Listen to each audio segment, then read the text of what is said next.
মানুষের মুখের ভাষা, মানুষের চোখের জল, মানুষের সমস্ত অভিব্যক্তি বলে দিচ্ছে তারা সুদীর্ঘ দিন ধরে অত্যাচারিত।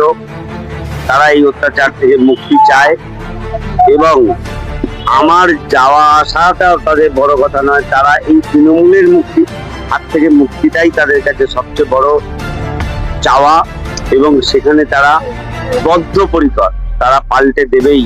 এবং যখন আমরা তাদের কাছে পৌঁছাচ্ছি তারা দুহাত তুলে আমাদের আশীর্বাদ দিচ্ছে। কোথাও কল আছে, জল নেই, কোথাও কলই নেই, জল তো দূরের কথা। এবং সব থেকে এই গরমে যে কষ্টটা মায়েদের হচ্ছে সেটা এই জলের কষ্ট। আর এই কষ্ট দূর করার জন্য আমি সবার কাছে প্রথম বলেছি যত তাড়াতাড়ি সম্ভব আমি সবার বাড়িতে, একটা বাড়িও বাদ যাবে না, সবার বাড়িতে জল পৌঁছে দেবো।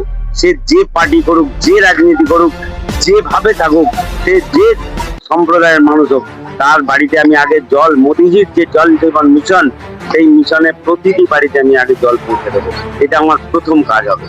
আমি ভোটারদের একটাই বার্তা দিই যে আপনি এই যে কাটমানির সরকার, এই যে জোচ্চোরের সরকার, যে কিনা প্রতি মুহূর্তে আপনাদের সাথে বিশ্বাসঘাতকতা করছে, আর সেই কাটমানির সরকারকে যদি আপনি তাড়াতে পারেন তাহলে আপনি, আপনার সন্তান, আপনার বাড়ির মহিলা কেউ সুরক্ষিত থাকবেন না। তাই আপনাকে এই সুরক্ষা এবং বিকাশের জন্য এই সরকারকে পরিবর্তন করে বিকাশের সরকার, মোদিজির সরকারকে আনতেই হবে। দেখুন, আমার লক্ষ্য বিষ্ণুপুর, আর অন্যদিকে আমার কোনো চোখ নেই।